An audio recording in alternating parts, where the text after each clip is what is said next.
There it goes.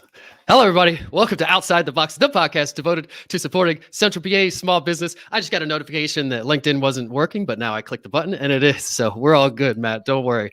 Like I said, it's the podcast devoted to supporting Central PA small business.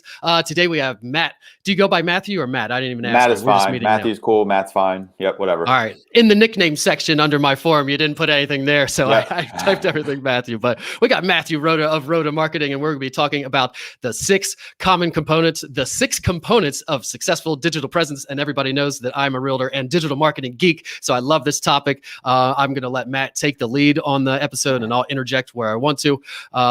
Everybody knows me. I grew up on the Hill in Harrisburg, went to Mechanicsburg High School, go Wildcats, went up to Penn College of Technology up in Williamsport. Came back here, had a bunch of sales jobs before I started selling real estate 15 glorious years ago. If you need to buy or sell a home, please contact me. You can text me, email me, throw a rock through my window, send a carrier pigeon. You can go to my website and click to get an appointment or a home valuation or whatever. We really need inventory still. We were just, me and Matt, talking a little bit before the show. I was saying it's dying down slightly from like 20 to 30 offer situation to like 1 to 2, 5 to 10 offer situation. So it's dying down a little bit, but still an awesome time to sell, and the prices are still going to be up. It's not going down anytime soon. Reminder, if you want to subscribe to our email, go to supportcentralpa.com to get networking mixer updates and invites, episode announcements, and exclusive special offers, of which you will have one from Matt after the show. At the end of the show, we'll tell you what it is. If you're on Clubhouse, follow me. I'm at Agent Derek on there, and we will have new rooms starting soon once we figure it out. And a reminder, ask questions in the comments. If you have any questions, or if you know Matt or myself, say hi. If we don't see it during the show, we will come back and address it later. And a reminder that all the replays are available on YouTube, Instagram, LinkedIn, Facebook, all the places, and soon on iTunes and all the audio players whenever I have the chance to upload all the things. I say that every episode. I just need to get a VA or something to just upload all these episodes. But you got to copy and paste all the descriptions, and I want the SEO to be right. But work, I'm sure. Yeah, it should be a $10 job. I shouldn't be doing that. Although I should just buckle down and do it. Anyway, all right, I'll shut up. Matthew RODA Marketing. You actually came in and saved the day because I didn't have anybody for today, and I posted in the group I needed a guest, and you brought up a topic that I love. So I'm going to let you take it away. But before we get into the topic, tell everybody who you are, your background, where you grew up, that kind of thing. Yeah, absolutely. I appreciate you having me on the show, Derek. As he said, Matthew Roda with RODA Marketing. Born and raised in Lancaster, right here in Hempfield, where I currently live as well. Went to St. Leo the Great, Lancaster Catholic. Went to Westchester University. 2 older sisters, younger brother. Loved playing sports growing up. Loved writing.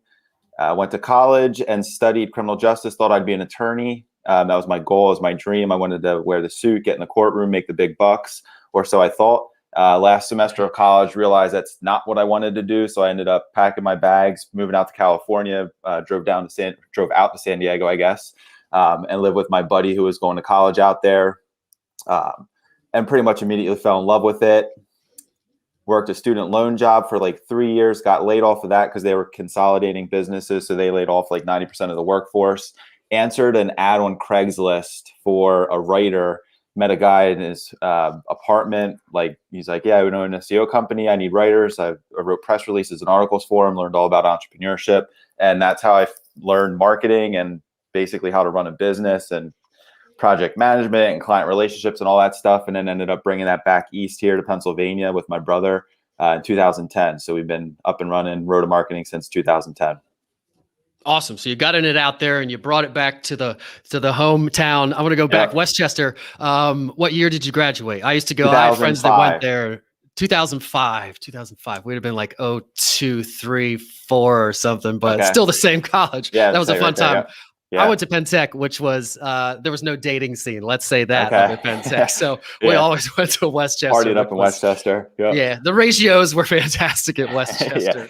So did you take, you took pre-law, or what do you do? Yeah, it was a criminal justice major. And then the last couple semesters, there were more like pre-law classes. And my sister was in law school as I was finishing up college.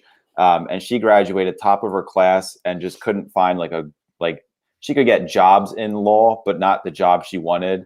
And I was kind of like, man, like all that studying, like to graduate at the top of your class. And like, she had books that were like this thick. And I was like, ugh, like that doesn't look appealing to me. So that was kind of the main reason why I was like, you know what, I'm not going that route. Like, I just don't want to put in that work and then like get to the top only to be shoved to the bottom again. So it was kind of like the push to go in a different direction. Totally. And then sports, you mentioned you played sports. You didn't mention any of them. And I saw in your bio, you wrote in that you do ultra stuff, ultra athlete. That could mean a bunch of different things. Expand on what you do back then. Did you play any sports back then? And then stuff you do right now. Yeah. So growing up, it was baseball and basketball. I was fortunate enough to be blessed with athleticism. So I was always on like the travel team and like played in sixth grade. I was on a 7th and 8th grade team, team captains. I loved sports. Guard? Yeah, point guard, and then pitcher in baseball. The majority of the time, sometimes outfield if I wasn't playing pitcher. But yeah, point guard and pitcher in baseball. My dad was a coach growing up, so I absolutely loved that. Like, you had kind of that relationship, and he would like, practice in the backyard and run the basketball in the driveway and all that good stuff. So just sports was a huge part of my life. And we probably won't get into it in this show, but high school went down a totally different path with like drugs and alcohol and bad decisions that carried through to college, which basically I'm 9 years sober, brother. So awesome, I started right back there somewhere, and it ended for me at some point. So I'm there with you. Yeah. So I also played basketball as a guard. So nice. Yeah. We had the same haircut too. Kindred spirits here. Yeah. So that sports then in high school, I mean, I still played sports in high school, basketball specifically, but I just wasn't passionate about it. I rode the bench, like didn't put in any work, didn't care. College, same thing, just drugs, alcohol, like partying, the whole bad scene. So fitness and sports were not my thing in high school and college. And then met my then girlfriend at the time, who's now my wife. And she was basically like, it's me or drugs. Cause I was still just at that time, just smoking marijuana, but like still doing that. And she was a teacher and she was like, nope, like not going to be around me doing that. And I was like, okay.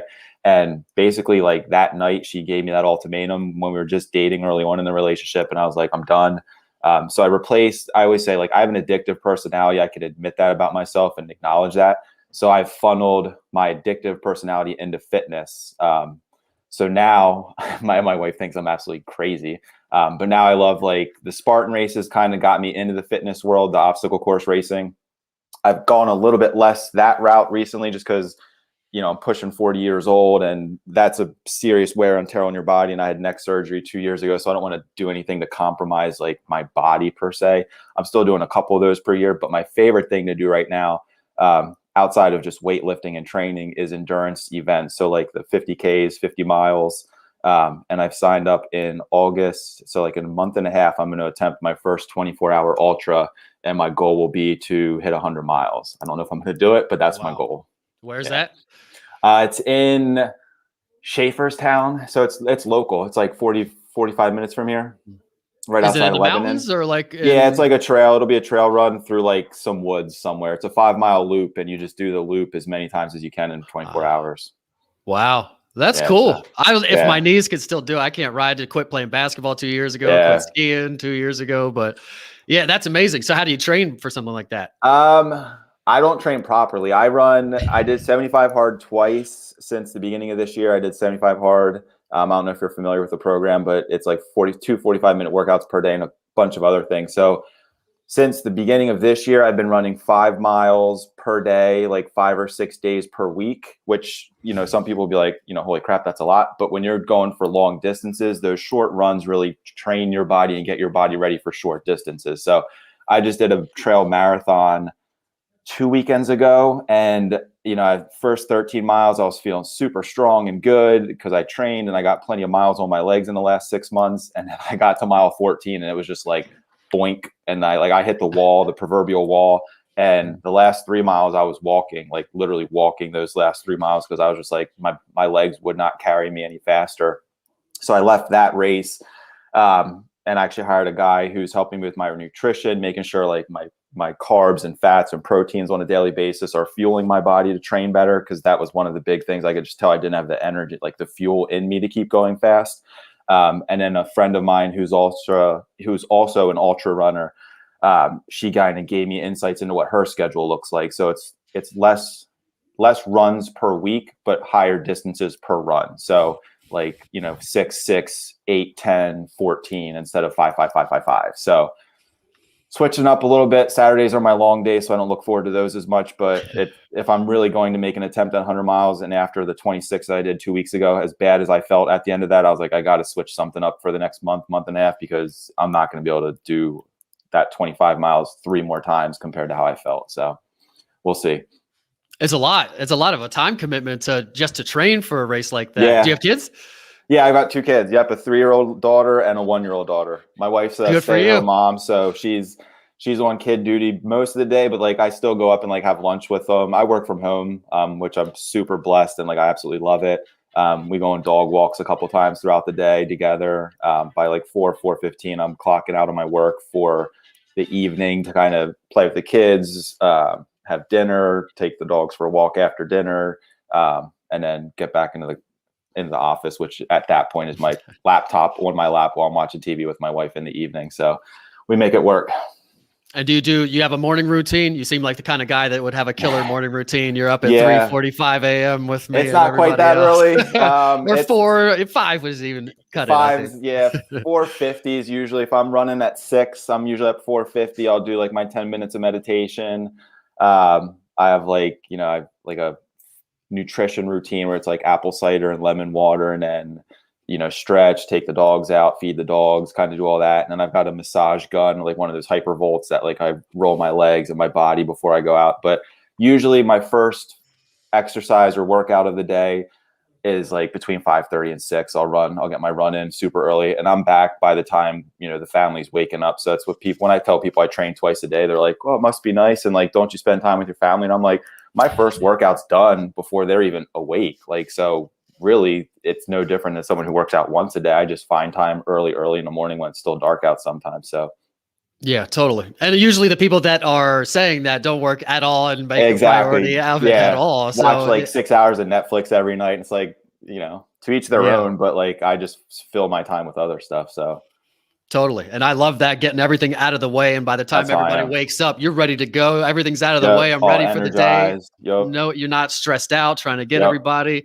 That's what I said to my wife the other day. Like I got back from my run and I was like, it was like 6:15. I was like, I already feel like I won the day. She's like, I was like, absolutely. Like my confidence is that like I accomplished a goal. Like I'm physically like a little bit tired. So I got some of that like pent up energy out from the previous day. Like, before people were rolling out of bed and hitting the snooze button and going right for like their huge Starbucks, like I already feel like I'm on top of the world. So again, teach their own, but like if someone comes at me for my schedule or like my routine, I'm like, trust me, like I'm living a really balanced, fulfilled, healthy, happy life.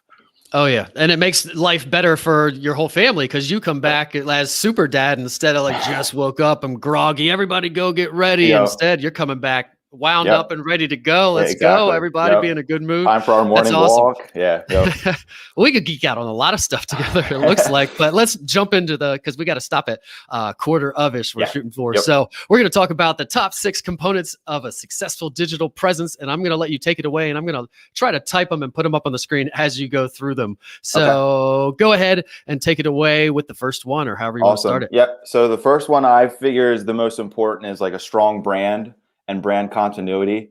And that's not necessarily just digital. That can go, print and any like traditional advertising, but you have to have a brand and a business that you are proud of and that you stand behind. Because without that, like that's the foundation of everything. So if you don't have that in place, in my opinion, nothing else will work as it should, because it's a shaky foundation. So you got to have that rock solid foundation to build all the other elements upon. So that's just got to be something that you believe in, something that you're passionate about. And then that should be represented with a strong brand that can translate, traditional or digital. What would you say is included in a brand? Is that like a logo and a tagline? Is it more than that? Obviously it is those two things maybe, but go into that a little bit, unpack that a little bit. Yeah. So I think the logo, like the name, logo, tagline, all important elements of it. But for me, even beyond that is like, what does the business stand for? So like core values. And that's not even necessarily something that people will see like initial impression that will be recognized and noticed. But again, without like the right core values and the right vision and the purpose behind why you're doing what you're doing, everything else kind of, people sense fakeness. Like like people are on high alert these days for fake companies who are out for themselves and stuff like that. So a brand, with to the user's eye with the logo and the name and the URL and the tagline and all that stuff should be creative, clever. It should be memorable. All those like check boxes need to be checked for success. But I think even behind the scenes, in order for that to work, is like who you are, what you stand for, what you believe in, and ultimately why you're doing what you're doing. And why people are going to choose you over the other Correct. guy, because there's a lot of plumbers or photographers Internet or whatever it marketers, is. What's your USB? How are you giving value? Everybody, it's a value-driven marketplace Correct. these days. You got to give away everything for free in hopes of getting a customer. So what's number 2? So for number 2, and this is where we usually start when we work with clients. Most businesses that work with us, they've already got a brand, they've already got a business, it's established, they just need help growing it. The first thing we always look at is their website. So I just called the brand the foundation, but when I have conversations with potential clients, that's where usually what I call the website is the foundation of your online success. Almost everything that we do for our clients always points back to their website to close the deal. So, we've turned down business before where someone comes to us and they're like, we want to run paid ads and we need social media help and we want to do email marketing. And I look at their website and I'm like, first and foremost, we have to update the website for conversions. And that doesn't necessarily mean scratch what you have and do everything from the ground up, but it means at least make improvements to what you have. And sometimes it is scratch what you have and just go from zero. At least have a button that says buy now right at the top. Somebody can actually buy the thing. Or like a form to fill in. Like it's amazing some of the stuff that I see. And we've had businesses be like, no, like we just invested in our website 2 years ago. We're not spending more money on it. We just want to start running paid ads. And I'm like, I'm not doing it because I can run the best ads in the world and get you the most traffic. But if I'm sending them to a website that, and I put it nicer when I'm having conversations, but like flat out sucks, like it's not going to convert. And then you're going to come back to me and say, your ads aren't working because I'm not getting any phone calls or form submissions. And I'm going to look at your website or the statistics of your ads and be like, no, you're getting a good click-through rate and you're getting all the impressions.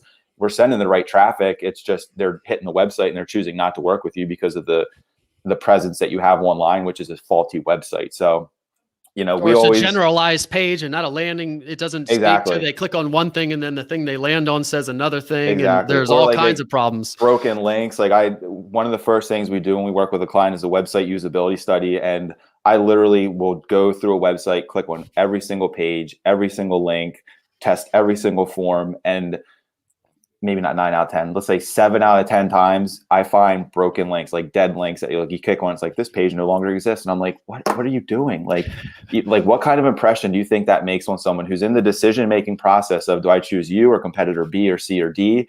And the impression as a business, and like you might have the best run business, like let's say landscaping business, and like all your trim lines are clean and tight. And like you always, like everything looks perfect and your business is run perfectly. The consumer doesn't know that. What they see with that first impression is, this website has broken links. They probably don't pay attention to details because they're not looking, like their digital stuff kind of looks faulty. I'm not going to trust them with my lawn, as example. So for us, it's always like, you've got to have that solid first impression, which is your website. And it's got to have that strong brand to kind of use as the foundation for all that. Yeah, because everything you do with all your other marketing is sending people back to that main online home hub place.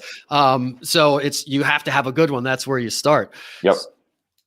And the offer, do you find that people don't have an offer? They say, I want to run ad. I have this all the time. Let's run some ads. All right. Well, what are we marketing? What is there an event? Is there some special offer? No, just kind of let's get it out there. We want people to know who we are. And it's like, no, like that, people aren't just looking to know who you are. Like they need an incentive to choose you over all the competition who's also out there being like, hey, choose us. We've got this special offer. We'll do this for you, or we'll do this for free. You got to have something that hooks people, at least starts the conversation. And then do you also concentrate on making sure all the mechanical things, like all the marketing tags are on there so they can retarget people on Facebook and Google later, make sure all the SEO things are in place and all the mechanical things. So the Googles and all the algorithms like the website as well. Yeah. So you kind of just jumped to number 3 for me, but let's use that as a prelude into number 3, which is SEO and search engine optimization. And with our company, we started in 2010. At that time, we were affordableseosuccess.com. And we were only an SEO company because that's what I learned out in San Diego. So that's the skill set and service that I brought back to Lancaster with my brother to start just an SEO business. And in 2010, you could get away with just being an SEO company. And we did SEO and we got clients to the top of the first page. And again, clients were coming to us and they're like, well, we don't want to keep paying you because it's not working. And they had, 10 first page results for all their best keywords. And we're like, no, you're at the very top of Google for every specific keyword that gets the most traffic. Like SEO is working, but their website sucked. So for a while we were there's no offer. Yeah, both of those things. Usually both of those things. Yep. Yeah. And so we were outsourcing that work for a little while. And, local companies, we'd be like, here's our suggestions to improve the website. And then we just started getting nervous that those companies who also did SEO, so they would do the websites, but they were also doing SEO. We were like, they might potentially be able to snag this business from us because they do everything. So in about 2013 is when we moved away from just SEO to like an all-inclusive agency that did the website stuff, did the SEO, started to get into social media because, it wasn't always a big part of the puzzle, but now it is. So that's our foundation is SEO. And it's still, once the website's good to go in terms of like user-friendly, mobile-friendly, got the offers, no broken things to the consumer, just optimize for conversions. The next thing we make sure we do is get a good SEO campaign in place. So that's all the technical stuff with the tags, the keyword research, the content having the keywords, schema, XML sitemaps, like all the technical boring stuff that when I talk to some people are like, I don't care, just like do whatever you think I need to do. And I'm like, fair enough. Like I wouldn't care about this either if it wasn't my language. But man, we've worked with hundreds of businesses at this point. We are not industry specific. So we work with almost every industry you could imagine. And we run reports on a monthly and annual basis. And Google organic traffic is constantly the winner of the most traffic to all of our clients' websites. And it's because we get a really good SEO strategy in place from day one. We optimize the site properly. Then when we write blogs on a bi-monthly or monthly basis, we're getting the keywords in there. We're submitting it to Google Webmaster Tools to get Google's like eyeballs on it. So we're doing all that stuff. And everything that we do is with the intention of strengthening or improving our clients' SEO results, because we just see, even if you run a ton of paid ads generally still, unless you're like throwing buckets of money at it, still won't touch the amount of traffic that you can get from SEO if your SEO is strong. So we always make sure that our clients have SEO. And you probably know this, but like when a potential client reaches out to me, I could tell them within 30 seconds if their site's optimized right or wrong by looking at the homepage title tag and it's like home business name. And I'm like, you're not doing it right. Or it's like 8,000 characters. And I'm like, no, you're not doing it right. So like, it blows my mind that some companies will design. It still says default text. Yeah, exactly. Default or it's insert like blank. tagline here. Like, what are you guys doing? Like, and so that even when we just do a website deal, so our business model is twofold. It's the monthly stuff where we manage stuff on a monthly basis. And then we also just do one-off website design development. If we just do a one-off website design development project, we are still doing all the SEO stuff for that website. So we're doing the keyword research, we're optimizing the tags, because I feel like if someone's paying me, $8, $10, whatever $1,000 to do a custom website, and we don't use like themes and templates, so we're custom developing these things from the ground up, they deserve that for that website to have as good a chance to drive real business as possible. They shouldn't just want a flashy new website that looks pretty, but no one's finding organically because it's not paying for the investment. So we'll hand that website to them. It's totally optimized. If they don't use our monthly stuff, it's on them to get reviews, to write blogs, to do all the stuff to help their rankings improve. But at least we've built that foundation for them and put them in a position to win. And then the ball's in their court. Like they hire us, then they're going to get all that done. They will get those first page results. But if they don't want to do that, we're totally cool with that. We understand like not everybody wants to invest in a monthly campaign. But then we can't guarantee that like your results are going to drastically improve by just optimizing it once and then letting it sit for the next 2 or 3 years. Part of what you said is why a marketer should be involved in the website creation, because a lot of times somebody that makes websites, designers, make it pretty, and this thing looks awesome, Yep. but the right buttons aren't there, the tracking codes aren't there, Yep. It's not set up to actually sell. It's pretty, Yeah. but it's not actually set up to sell. So Yep. having a marketer involved in the setup of your website, and make sure if you can just throw Google Tag Manager on there, then I don't Yep. have to touch the website at all. Exactly. Your marketing guy can get it, or girl can get in there and do all all the tags and do what they need to do. So you gotta, that's a good tip, to have a marketer involved in your website creation. And if you can hire somebody like Matt, who they kind of know everything, that's great. So with, you do blog writing on a bi-monthly, so you're adding words basically, which is everybody needs to do. You find out what keywords you need to be putting, and then you need to write stuff about what people are searching for. Do you have any tools that you like to use to find out what people are searching for and what you need to be writing about for clients? Yeah, so we use the Google AdWords tool to help in the very beginning phases of it, to look for, like, you go to that tool and you type in Lancaster, PA dentist as an example, and that tool from Google will spit out 100 or 300 variations of that keyword phrase that people are searching for. So obviously then you want to go after the keywords that have the highest search volume, because you want to get the most eyeballs for the keywords that are getting the most searches. And then the second layer of that is you want to go after the least competitive keywords. So we look at, we get the Excel document and we sort it with traffic, and then we sort it with competition. So we always want to go after keywords that are most searched and least competitive, because that's going to give our clients the best chance to get the most views, but the quickest. Because as you know, and a lot of savvy business owners have at least heard, like, SEO is not like turn it on and you get first page results. Like, it's a long-term game. It can take months to get those first page rankings. So we don't want it to take 8 to 12 months. We want it to take 2 to 4 months before they really start seeing themselves show up on the first page. So that's kind of how we decide initially what we want to focus the website on in terms of on-site optimization and the right keyword focus. And then there's a couple other tools. I just sent one to our team.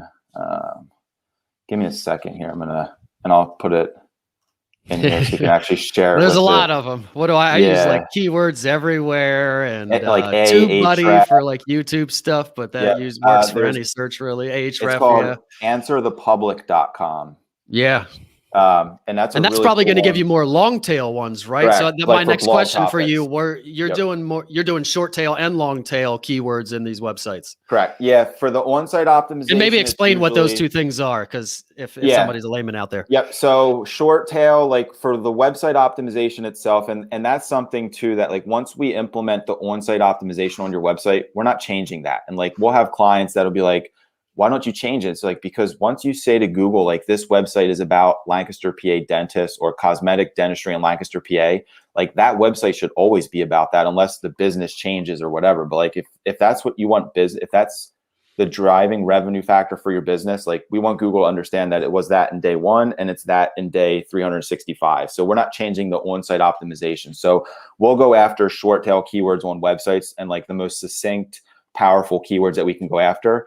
But then when you're writing blog posts, like, you want to go after more longer tail keywords, because you don't want to write, every blog topic shouldn't be Lancaster, PA dentist, how to find one, or whatever it is. And like, you're just using that keyword over and over and over again. So that's where you start getting into like, who is the best Lancaster, PA dentist, best Lancaster, PA dentist who specializes in XYZ.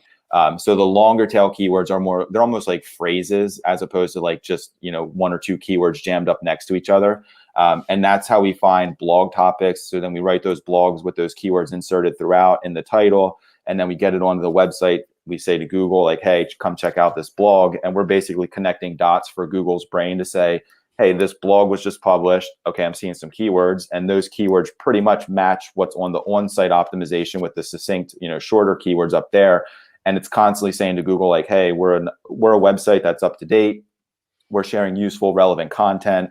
And Google has a million different factors that they consider for their ranking and their algorithms, but those types of things and it's harder now. They just made an update that the ADA compliancy and the alt tags on photos and all kinds of other, which we won't get in. We could do a whole episode on this website. That's a pain in the butt. We've gotten those emails from clients. It's like, I guess we could.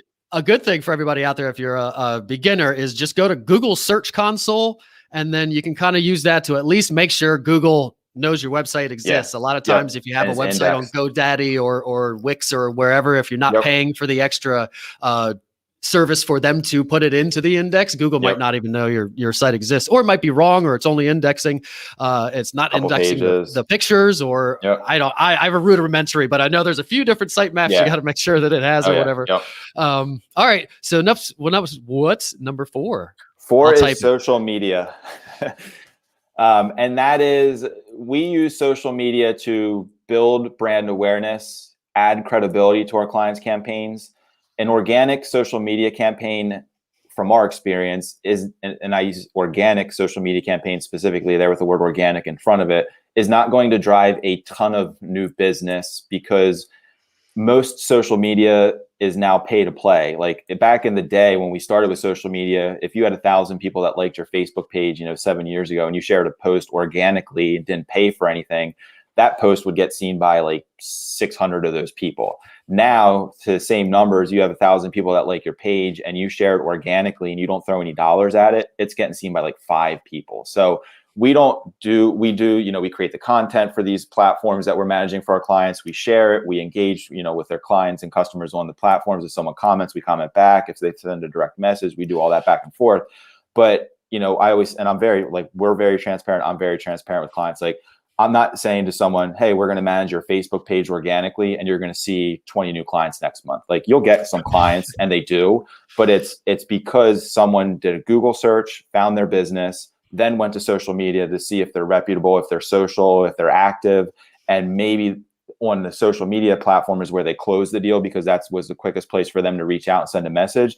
But my bet would be they found them somewhere else or heard about them somewhere else, and they just ended up on their social account. And that's where the call to action, that's where the action took place. So that's, despite it not being a huge force for new business in terms of like constantly driving new leads, in my opinion, if you're not on social media, get on it and just focus on 1 or 2 platforms that you can like really put a lot of your attention to. And if you're on it but not active, either get active or get off, because I think there's no bigger red flag than, if I go to a Twitter account and the last tweet was like 2016, I'm like, why do you have that account up? Again, it's like attention. Are you calling me out? No, I'm not. Is That's that my you? one social media account that probably sucks. I used to tweet from my Instagram, like my Instagram posts, and then No, I'm not. But yeah, there's a little subtle jab, I guess. But like if you go to your Facebook page and there's no cover photo at all, you never even put one there, and your logo sucks and is blurry, then I'm not going to want to do business with you. It's more of a vetting thing than anything else. Usually when people come to me, they want, what should I be posting? Should I be doing live? Should I be doing videos? Just post something. Well, first, just set everything up, go into your settings, make sure everything's correct, make sure your website's correct and consistent with your YouTube, what your YouTube says and what your LinkedIn says and what your Instagram says. Make sure the same logo is on all of them. Make sure the cover photo, make sure they're high res, make sure it all just looks good, and then post something on a regular basis. You don't, unless you're really good at it and you have like a personality or someone who's going to kind of be really into it and in the stories and commenting back and really getting engagement. It's hard to do what a lot of people think they should be doing and want to kill themselves doing, when it should be spend your time doing the SEO and capturing people where they're searching for what you offer. And then the other stuff is a vetting process and sometimes a good customer service too. I like to use Facebook page Messenger for my customer service, even with big companies, Apple, Dell, whoever, because the social media manager, they might not be able to answer my question, but the social media manager knows the importance of answering instantaneously. So you always get a response there. So social media, that's great. And do you have like certain platforms that you think everybody should kind of be on? I have my 5 or 6 that I would say, but so for most of our clients, Facebook's the biggest one. Instagram is a close second. LinkedIn, again, depending on who your audience is and what your business is and who you're trying to reach and why, LinkedIn can be a good resource for clients. Couple clients want to do Pinterest, and I'm like, Twitter we don't do with clients, because I always, like, my theory on that is you need someone, like, Twitter is so fast. It's like if we would tweet something 5 times, once a day or twice a day for a client, because like we don't have someone someone could pay us and we could hire someone just to tweet all day, but like they should just do that then internally. I would say, like, you need someone who's tweeting and retweeting and mentioning and engaging like 3 or 4 hours a day to have any type of like serious presence on that platform. Because if all we do is post once, tweet once, and we did that once per day, like, hey, you have a Twitter presence, like, it's, refresh the screen after you tweet and your tweet's now buried under 300 other tweets. Like, it's sure, like, if someone goes to your timeline, they see you're active. But for me, I'd rather be on less platforms and own those platforms than be on every platform just to say I have a presence there, but not really be keeping up to date with it. We have not gotten into TikTok. We have not gotten into Snapchat. Like, I'm pushing 40. My brother's 35 or whatever. So like that generation's like right on the back end of what we're doing. So could we hire younger people that totally understand that stuff and do it? Yeah, but most of the businesses we work with, their clientele and customers aren't on Snapchat and, you know, the TikTok. So I'm like, again, let's focus on what we do best, where we know we can have the biggest impact, and just put all of our marbles in that one. And then what about Google My Business? I'm a big Google My Business geek. Yeah. I swear by it. Yep. Yeah, we do the Google posts for all of our clients on a weekly, monthly basis, just to kind of keep those things active. But yeah, we are 100%. You know, we just Google attributes just came out semi recently. It's like, you know, are you women owned, veteran owned, Black owned, a couple other like categories of ownership. So we went through all of our client lists and, you know, handpicked the ones that we weren't sure if they're a vet or they're not a vet, and like women led, whatever, and reached out to every one of our clients. And, you know, for the ones that responded back, like, yes, we are. We went in and updated that just to make sure that like that base is covered. So yeah, Google My Business and that knowledge graph over there are huge parts. And we actually see a lot of clients get people that reach out and like, we're interested in a kitchen remodel. And I'm like, good God, like that's a, you know, $20,000, $30,000, $50,000 job that they just got because they had their Google My Business up and running, and someone wanted to reach out there instead of going to their website. Like without that, they just lost how much revenue. So super important. Totally. Anybody coming to me, I say do that before social media. Even make sure your social media looks nice, but it's all about the Google My Business right now. And even the SEO stuff that you do that's important, Google's not even showing that stuff anymore. So now when you Google something, it used to be just all that blue writing and then the text, and it may be a blog post that you got to the top. Well, it'd be a couple paid ads, then it'd be those blog posts that people worked hard to work their way up. But now it's if you ask a question, they'll serve you up the blurb from the blog post. So blog writers hate this. You don't click through it, gives you the answer right there. And then if you're searching for a business, it's not going to be those posts. It's going to be all the maps results in order from the best one that they think is the best in the Google My Business. So it's huge. And like you said, you can mark it as woman owned and veteran owned and all these little things that give you a nice little green check mark when people go to look at your profile. You can get verified. You can upload your insurance information and your licenses and all this for certain categories. And that definitely moves you up. And people don't think about it. Like if say your wife or somebody owns part of the LLC, you can check it as women owned. As many things as you can make that algorithm like you. And answer the phone when Google calls. Make sure you're answering whatever phone those calls come to, because they don't like it, I'm sure, if you don't answer. So is there anything else? YouTube, if people are doing video, you put it there? Yeah, we do that. Search, correct. And we'll optimize the videos and then get like a video library on their website and, you know, embed the videos and YouTube videos on the website. We do that for a few clients. We push videos, and I'm guilty of this. Like I push videos because I know the importance of videos. I don't do videos. Like RODA Marketing doesn't do videos because like I hit the camera and I'm like, I sound like an idiot, and like my voice is weird. I'm sure like, you don't, number one. And number two, marketing agencies always suck at marketing their own business. Like Tier 11, which is like one of the biggest agencies, they just started running Facebook ads, I think, for their own services. So I'm guilty of that, but we always say to clients, like, do videos and we'll handle like the uploading, the optimizing, and then the embedding. And we do that for a handful of them, but not all of them for sure. Awesome. So what's number 5? Number 5, 7. Well, we can go till 10 a little bit. We can push it a little bit. 5 is reputation management, and which is kind of like, you know, you mentioned with the Google My Business, like the reviews. So responding back to reviews, negative and positive, generating more online reviews. And a piece of software that we use for that is called Blip, BLIPP reviews.com. It's automated. It sends out a text message and an email campaign to people who've like, you know, are happy with your services. And it's like, hey, Derek, you know, you just had your house power washed. Would you leave us a review? Click here. And it automatically opens up the Google My Business page for the review to get left. And then if you don't respond to that text, it'll email you 24 hours later and say like, hey, Derek, we noticed you didn't leave a review yet. We're just going to circle back one time. Like, we don't want to annoy you, but if you would, we'd really appreciate it. Here's a link, blah, blah, blah.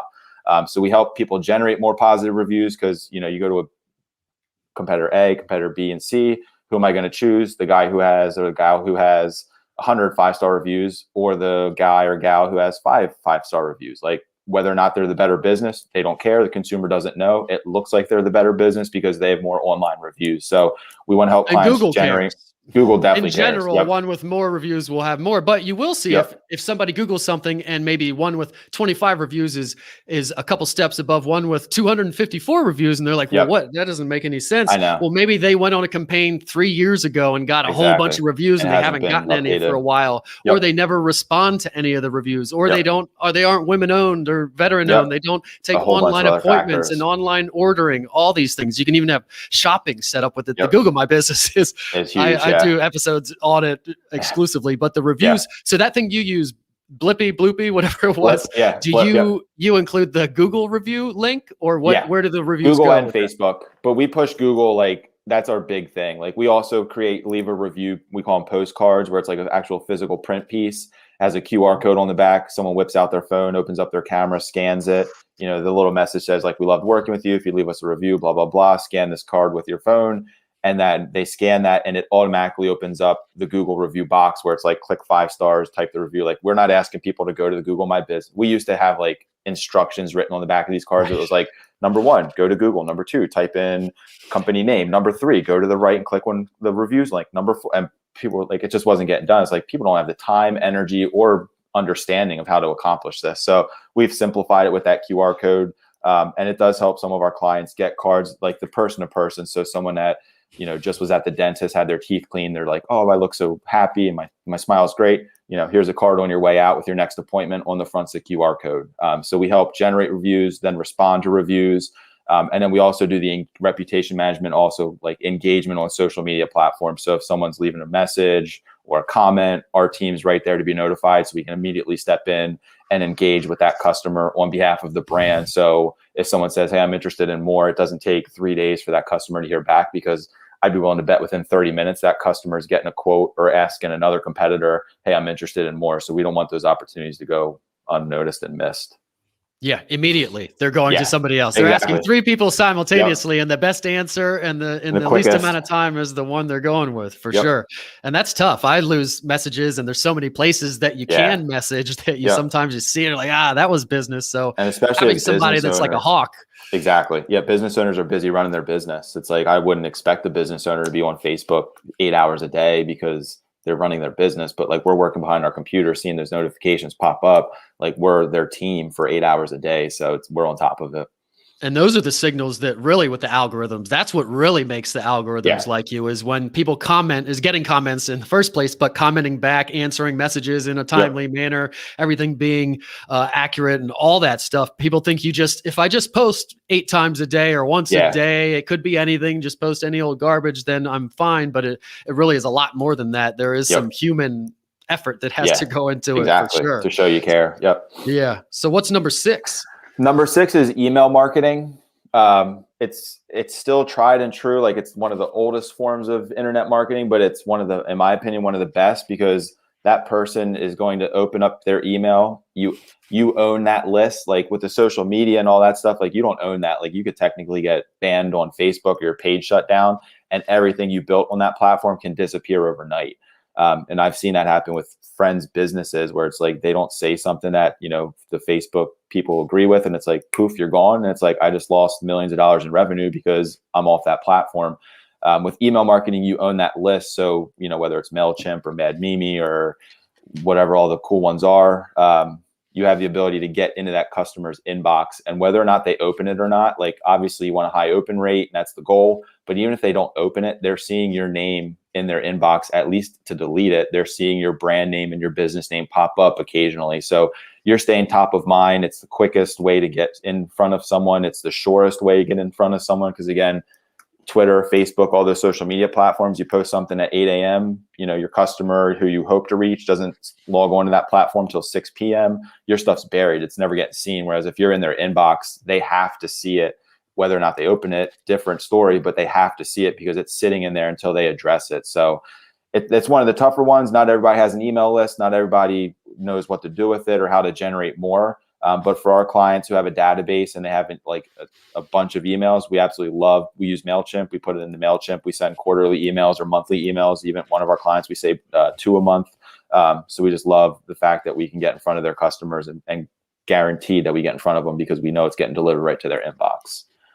Yeah, I love number 6, and it's almost the best for last, because if you listen to any marketing podcast or anybody that tells you about how to grow a business or selling a business, that's part of the value is the email list. It's that people, those customers that I can reach out to that I know like rock climbing or need plumbing services or whatever, and nobody utilizes it and they think email's dead, and then they come to you, I want to run Facebook ads. To who? All right, well, we can click people that like kids stuff or people that like bouncy houses or whatever, but you have a list of 1,000 people right there that already bought stuff that you know like it, and you can push a button and send a message right to them in the one app. There's a study, I forget what it is, but the one app, what is it that people open every single day without fail? Like 99.9% of people open an app. It's not even the text messaging. I don't think it's not even the phone call. It's not the social media. It's not Facebook. It's not Instagram. It's the email. It's the email. And you own it, like you said, and you can use it for targeting. You upload it to Facebook and you hit all those people with ads. So that's, I mean, email is huge. I was going to do if I was a solo episode today, I usually do a marketing episode. If I do, I was going to do how to do a good welcome series and thank you series, because people underutilize that too. If somebody buys something, they're going to open a couple emails from you right away and telling all those algorithms that I want to get those emails. I want to get those emails. And then after they buy something, a thank you email with an offer and a review type of thing. Upsell, same thing. You're in their inbox, and now all the things know that they want to get your email. So super important. And you own it. It's a client list. It's a CRM. A lot of people have a CRM and they just don't send emails. Exactly. They don't know they can utilize it. And some of these businesses are sitting on tens of thousands of them. I mean, I won't name them. I know a couple that are, I mean, I was talking to them and they're like, how many emails do you think? I don't know, like 33,000 or so. Well, they're all dead at this point, probably, because if we send to them now, they're all going to die. But you do a re-engagement series. Hopefully you keep a bunch of them, and then you have hopefully a good thing going forward. But if nothing else, sign up for MailChimp and add all your people to it, and religiously at least put them in there, even if you're not sending. So when you talk to your marketer, at least they say, oh, you got MailChimp, you got your people in there. Great. Let's start sending what we need to sell. And real quick here, I know I gave you a list of 6, but I'm going to throw a 7th one out there because I think it's super important. And it's not, again, specific to digital, but the desire to truly help. Like, I think you have to be in business because you want to help other people. Like, if you're in business and the first thing you think of is how much money can I make, you might succeed for a while, but eventually you're going to fail. I think you've got to be in business because you really, really want to help other people succeed.